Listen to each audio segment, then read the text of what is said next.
It's a different topic every week, so I have to have my cards because I forget who and where I am. But you guys have one on me that most of my conferences, no, all of my conferences don't have, and some of them have 4,000 or 5,000 people.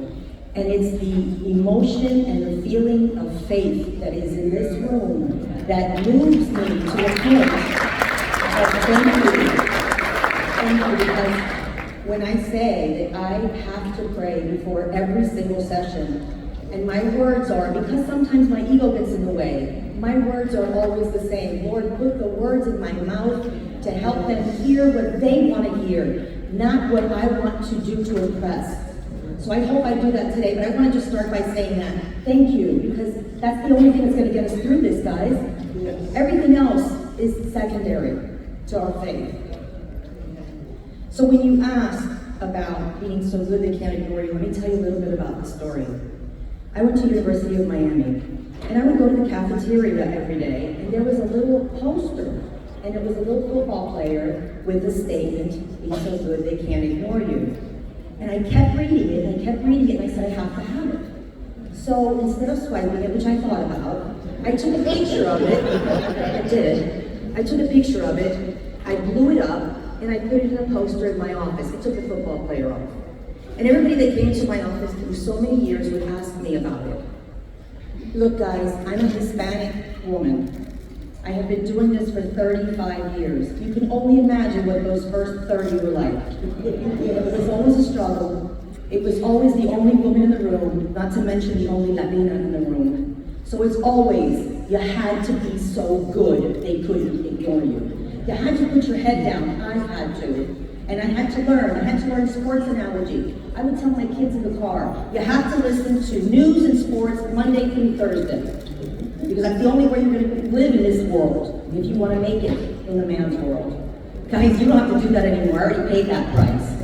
But I do. I keep my head down and I make sure, because what happens is I show up. And by showing up and working so hard, there's going to be a door, maybe a window that opens, that I can creep through or that I can plow through. And that's exactly what we need to do on times. Be so good they can't ignore you. Watch me. When they would say in Lennar, who wants to do what? I'll do it. Didn't nobody want? I'll do it. And every time I said I'll do it, somebody noticed. I didn't know who. But before you knew it, I was back in the president's office being promoted or being celebrated for a project.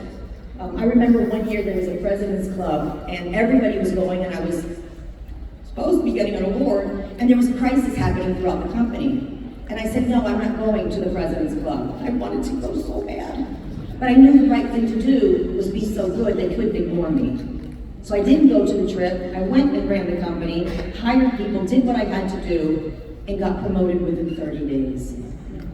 So be so good they can't ignore you, please. I love it. That's so powerful. So the Mortgage Bankers Association includes all of the banks, all of the lenders, all of the mortgage companies. And one of the things that we're curious about all as real estate brokers and professionals is this market.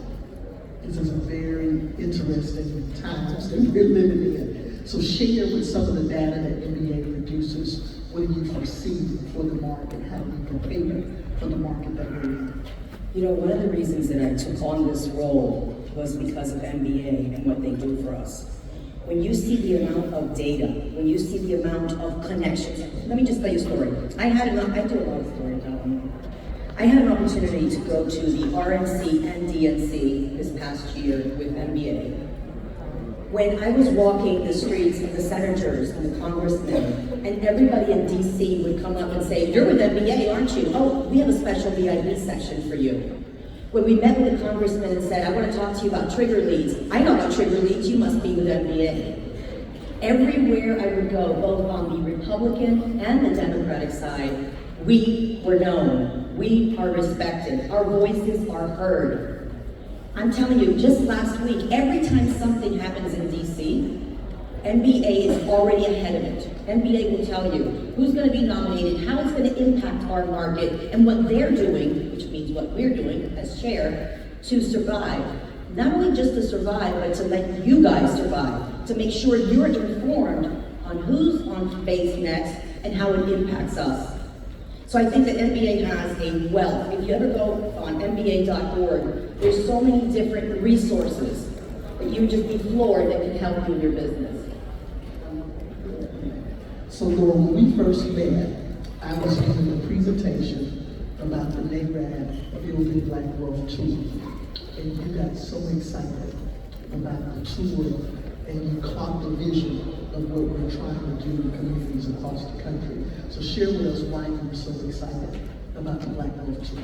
Well, I jump up and down because if anybody heard my speech in October, my platform is affordability. My platform is not to forget where we came from, not to forget who we need to elevate. And I'm really terrified with where we're going as an administration. So it is so important to me, so important that these organizations, your organizations thrive. That we are definitely pounding the pavement saying there is not enough happening in these communities. There's not enough assistance. And now you're trying to take it away from me? No, it's not gonna happen. I have 1-year guys at MBA. These are the things that need to be said. These are the things that need to be done. And I can assure you I will say them. And I will fight until the last bitter moment.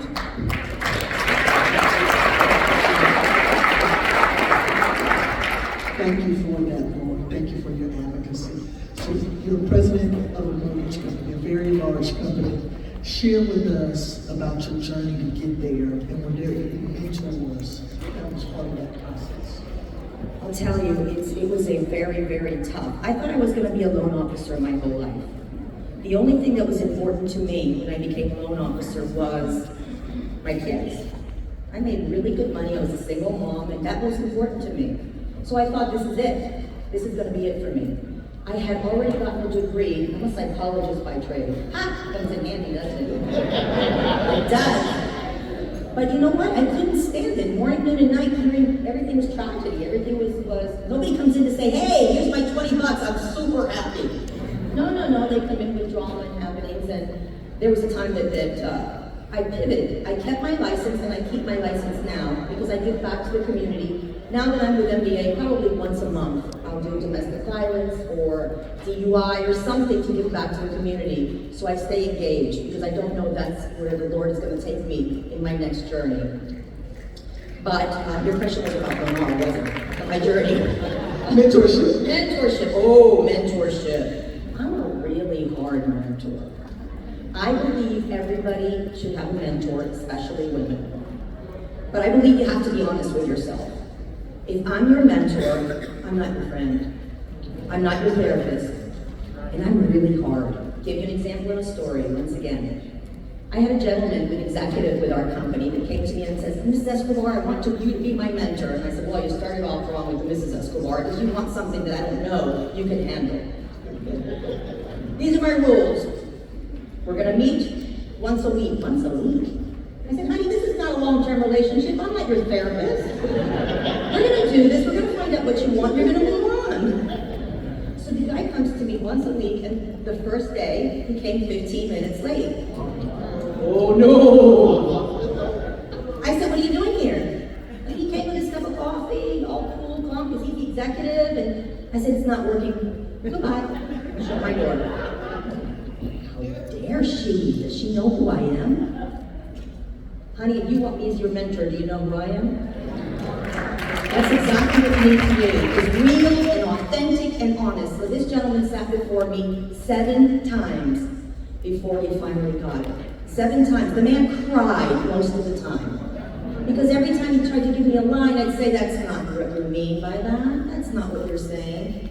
To make it very easy, you have to look in the mirror. I'm your mirror. Somebody has to be able to tell you the good, the bad, and the ugly. But more important, the bad and the ugly. Because if not, you're not moving forward. We're just playing a game. But it's really hard to tell people, maybe this is not the right seed for you. Maybe this is not the right spouse for you. But you have to make that decision. See, one thing I learned in therapy is psychology is just helping the person find their own answers. It's listening enough to say, what I hear you saying is this and this. Well, to make a long story short, the gentleman left Lenore. He is thriving. It wasn't the right place for him. Lenore might not like it, but That was the right thing for him. We have kept in touch. It's been 3 years. He is president of the company today. He attributes to our mentorship. No, I attribute it to him. That he finally shut the voice in his head, realized what was good for him and his family, and moved forward. So yes, get a mentor. But get a mentor that's going to look at you and be honest with you. If not, you're wasting their time and yours. Does that make sense? Powerhouse is this question, and that is, you've accomplished so much. What are you most proud of? You heard me ask each of this earlier. What are you most proud of, and what do you want to accomplish next? There's so much that I want to accomplish. There's so much, but I've got to tell you what I'm most proud of. I'm most proud of an Alvaro and a Genesis. Another story. Alvaro, a family member, came to me in one of these conferences and said, "You really need to help my son." Oh, why should I help your son? My son is an AC mechanic. They have him and they're abusing him where he's living. That he lives with his family because he can't afford rent. And the family owner happens to be the owner of the AC company. So they're really taking advantage of this kid. Late 20s, he was always the one that was sent to do the ugly work. Kid was smart as a whip. So I said, all right, let me interview him. So I'm talking to him, and he's very shy, but I see the potential, and I see the heart. Because folks, I don't care what you got here. It's what you got here that matters. Because I can teach you anything if you have this. And the kid had heart. Alvaro didn't even have clothes to wear. He was an AC mechanic. We got Alvaro in our t-shirts. We got Alvaro in the company. Alvaro kept telling me, I have to quit. I don't understand. I can't do this. I kept saying, you will not quit. I will get you whatever you need. I got him coaches. I got him mentorship. I got him one-on-ones. I would call him every week. How are you doing? Are you okay? He's in California. I'm in Florida. I'm traveling the world, but we have to talk every week. Folks, this was 2 years ago. Alvaro is one of the most successful loan officers in our company today. And I'll tell you something.